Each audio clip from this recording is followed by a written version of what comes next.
Custo de vida, emprego e desemprego, cesta básica, tarifas públicas, salário mínimo. Agora, na Brasil Atual, a análise do DIEESE. E nós vamos conversar agora com o diretor técnico do DIEESE, Fausto Augusto Júnior. Bom dia, Fausto. Bom dia, Glauco. Bom dia a todos. Fausto, ontem o Copom, o Comitê de Política Monetária do Banco Central, elevou a taxa básica de juros de 9,25% para 10,75% ao ano, retornando ao patamar de 2 dígitos, o que não ocorria desde julho de 2017. Com 8 altas seguidas, o Brasil é o país que mais aumentou os juros nesse período entre as principais economias do mundo. Como é que você vê essa nova alta que já era esperada, Fausto? Bem, Glauco, como você mesmo diz, essa alta já era esperada e ela está vinculada à inflação. A inflação que também ultrapassou a barra dos 2 dígitos. Agora, vamos lembrar, né, com relação ao combate à inflação, o caminho que o Banco Central tem hoje é basicamente elevar a taxa de juros, uma vez que o governo, de certo modo, pouco interfere ou cria qualquer tipo de política que de alguma forma possa lidar aí com os principais itens aí que tem puxado a inflação para cima, em especial elevação aí dos preços dos combustíveis, energia elétrica e também alimentos. De alguma forma, o que se coloca aí mais uma vez é que para combater a inflação, você esfria a economia, joga a economia para um patamar muito difícil, né, de se sustentar do ponto de vista de crescimento econômico e que de alguma forma vai tentar compensar a inflação que sobe ali do lado dos combustíveis na ponta da inflação de serviços, que é uma inflação que efetivamente está vinculada ao trabalho, que está vinculada à renda das pessoas. Ou seja, é um movimento que de alguma forma tende a esfriar cada vez mais a economia, reduzir mais a renda e dificultar principalmente o acesso ao mercado de dinheiro, né, ao mercado aí propriamente dito de crédito. A gente sabe que a taxa básica de juros ela é uma referência de mercado e que de alguma forma coloca e joga para cima muito mais ainda as taxas vinculadas aí aos juros em geral, principalmente juros de cartão de crédito, juros de cheque especial, mas também de alguma forma vinculada às opções de investimento. Quando a taxa de juros sobe e quando ela passa determinados limites, como é o caso que está acontecendo agora, passar os 2 dígitos, o empresário, aquele que tem dinheiro guardado, que poderia ou deveria caminhar para o mundo real, acaba deixando os seus dinheiros, o seu recurso ali parado nas aplicações financeiras. E aí, mais uma vez, a gente vai assistindo um país que não consegue sair dessa armadilha de combate à inflação de um lado e esfriamento da economia com alta da taxa de juros do outro. Também é importante, né, Glauco, que a gente debata sempre o custo disso. Existe um custo social muito importante, como a gente vem falando, mas também um custo real, porque quando você aumenta a taxa de juros, o governo aloca recursos do orçamento público de um lado, ou seja, dinheiro da economia real, para o capital financeiro, né, para aqueles que vão se beneficiar com essa taxa de juros alta. Vamos lembrar que a gente passou aí recentemente um longo debate sobre se fura o teto ou não fura o teto em relação ao auxílio ou em relação ao auxílio emergencial, depois a mudança aí do Bolsa Família, para que de alguma forma a gente agora pegue esses recursos e recoloque esse recurso na mão do capital financeiro. Essa é a realidade do combate à inflação no Brasil, em que a única opção que se coloca é você esfriar a economia.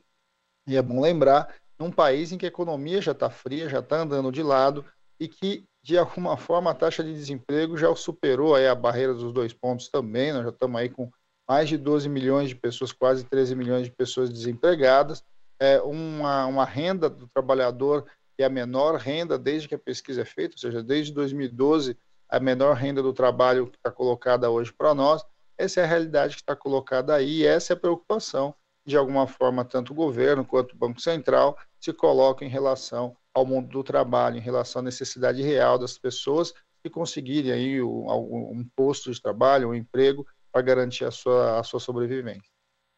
Fausto, falando justamente em mundo do trabalho, o Diese lançou uma nota síntese falando a respeito do Programa Nacional de Prestação de Serviço Civil Voluntário, que passou a valer a partir de uma medida provisória de 28 de janeiro. Queria que você explicasse do que se trata esse programa. É mais um passo em direção à precarização do trabalho no Brasil? Então, Glauco, esse é um bom exemplo para a gente entender como o atual governo olha, né, observa, coloca, né, se preocupa com as questões vinculadas à geração de emprego, renda, trabalho. A medida que o governo coloca na mesma semana, quase, essa medida provisória foi assinada na sexta-feira passada, em que o Copom aumenta a taxa de juros, esfriando mais a economia, o governo lança um programa sem recurso, importante de dizer, ou seja, o governo não quer colocar nenhum centavo do ponto de vista de um programa que possa vir ou não gerar emprego, é um programa basicamente de trabalho voluntário. Eu gostaria primeiro de chamar a atenção por esse nome, né? Ou seja, trabalho voluntário, trabalho civil voluntário. Primeiro que o Brasil não precisa de trabalho voluntário, o Brasil precisa de emprego, precisa de renda, precisa de pessoas tendo capacidade de tomar conta das suas vidas, alimentar as suas famílias, pagar as suas contas. Segundo, que na verdade é um programa que não tem ônus, né, para o governo federal, todos os ônus, né, ou seja, toda a questão financeira fica à responsabilidade dos municípios. E o que é esse programa? Esse programa nada mais é do que uma forma de contratação precarizada que os municípios poderão fazer por um período de até 12 meses, ou seja, por um período de até o final do ano, na verdade, por um período aí de até dia 31 de dezembro. Vamos lembrar que esse ano é um ano eleitoral, então um programa que vai só até o final do mandato do atual governo é algo bastante incomum, né, quando a gente faz uma discussão séria um programa de geração de emprego. Ele também propõe que os valores dessa eventual bolsa que o município poderá dar para quem aderir ao programa é uma bolsa que está vinculada, que não vai atingir sequer um salário mínimo, está se falando em alguma coisa perto a menos que meio salário mínimo, ou seja, essas pessoas que aderirem, que entrarem num programa desse, que uma prefeitura eventualmente monte, vão receber em torno de 500, um pouco mais de R$ 500, e terão como jornada no máximo 22 horas e uma qualificação profissional que também ninguém sabe muito bem como vai ser feito. É um programa bastante mal desenhado, não se sabe direito de onde virão as fontes de recurso para financiar, avança seriamente sobre os municípios, em especial em espaços importantes, né, num ano em que normalmente você caminharia para estruturações de carreira, organização, em que, de fato, você precisa que os municípios adentrem a possibilidade de gerar postos de trabalho, mas aí gerar postos de trabalho com abertura de concurso, com possibilidade aí de criação de emprego e etc., e não é isso que está sendo colocado, e de alguma forma a gente vai assistindo mais um movimento na direção de mais precarização. Importante dizer que quem entrar dentro do programa voluntário não tem nenhuma garantia previdenciária, não tem, ou seja, o programa não garante que se você ficar doente, se você engravidar, ele não garante as garantias mínimas para acidente de trabalho e muito menos para aposentadoria, ou seja, o tempo de serviço que você vai estar prestando nesse trabalho voluntário sequer vai contar para a sua aposentadoria. É um programa que também, né, limita-se a uma faixa, a juventude, né, principalmente a faixa ali entre 18 e 29 anos de um lado, e os mais velhos, acima de 50 anos, que estão desempregados há mais de 2 anos. De novo, uma tentativa de criar um programa que, teoricamente, deveria buscar e gerar emprego para aqueles que têm mais dificuldade de emprego, mas, de novo, sem dizer para que veio nem para onde vai. De novo, porque não tem recursos, de novo, porque são postos de trabalho precarizados e são postos de trabalho em que os direitos, de novo, estão sendo aviltados. Eu acho que esta é a visão do atual governo. Vamos lembrar que o atual presidente mesmo chegou a dizer que as pessoas deveriam optar, né, se vão querer ter trabalho, emprego, ou se vão querer ter direitos. Essa contradição entre direitos e trabalho que de alguma forma está expressa nessa medida provisória sobre o trabalho voluntário.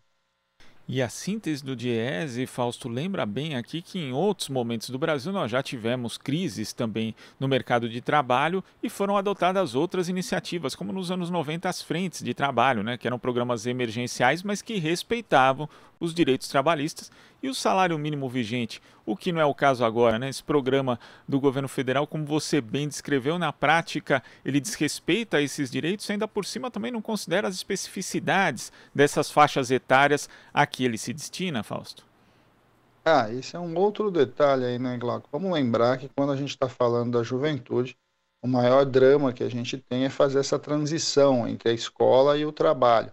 Vamos lembrar também que nesse período aí da pandemia a gente teve uma alta evasão, principalmente do ensino médio, principalmente do jovem, que se lançou ao mercado de trabalho para ter que custear, ajudar a custear a sua casa, enfim. E o que é muito preocupante, né? Porque quando o jovem sai da escola e vai para o mundo do trabalho sem ter terminado as etapas mínimas aí de educação, o que a gente sabe é que essa entrada precária do jovem carrega, né, o leva para uma vida e para um mundo laboral que vai ser sempre muito difícil, né, sempre muito precarizado. As pesquisas todas mostram que quando o jovem entra em condição ruim, né, entra em condição não estruturada no mercado de trabalho, ele carrega essa marca para o resto da sua vida. Uma das ausências no programa, por exemplo, é uma relação direta ali entre a educação formal, a necessidade daqueles que não têm educação formal retornarem à educação formal, vis-à-vis uma transição entre a escola e o trabalho. Esse é um primeiro grande problema quando a gente fala aí da discussão do jovem. E na outra ponta, Glauco, chama a atenção essa discussão aí do emprego para os mais velhos, né? Em especial ali, eles falam acima dos 50 anos, mas a gente sabe que a taxa de desemprego das pessoas entre 50 e 64 anos é relativamente baixa, ela é mais baixa do que a taxa média da população. Mas a gente sabe que um dos grandes motivos pelo qual se debate hoje a questão da renda, a questão do emprego, né, do trabalho para essa faixa etária, tem a ver com a diminuição da renda e o não acesso previdenciário a uma parte importante da população e que veio a partir da reforma previdenciária do Bolsonaro. Muitos daqueles que não conseguem acessar mais a previdência social precisam entrar no mercado de trabalho para que, de alguma forma, possa garantir a sua renda. E isso coloca pessoas dentro do mercado de trabalho que deveriam já estar aposentadas, né? Que de alguma forma simplesmente foram esquecidas nesse momento, em especial ali a partir da reforma de 19. Então, quando a gente vai olhando, né, o programa, ele tem vários problemas, várias brechas, e de alguma forma são problemas criados pelo próprio governo, que não tem política de juventude, que não tem política para o processo de aposentadoria, e foi simplesmente aviltado o seu direito ali a partir de 19. Então, quando a gente vai olhando, o programa é um programa mal estruturado, um programa que, de certo modo, não diz muito bem ao que veio, porque não tem recurso efetivo para ele se estabelecer, e, além de tudo, ele é tão contraditório que ele sai na mesma semana, ali a poucos dias antes do aumento grande da taxa de juros, como a gente falou, e vai colocar mais dificuldade ainda para a geração de emprego e renda no nosso país. Fausto, muito obrigado pela sua participação aqui no Jornal Brasil Atual de hoje. Até a próxima. Até a próxima, Glauco. Bom dia a todos novamente. Bom dia. Conversamos aqui com o diretor técnico do Diese, Fausto Augusto Júnior. Você está ouvindo Jornal Brasil Atual. As notícias que os outros não dão.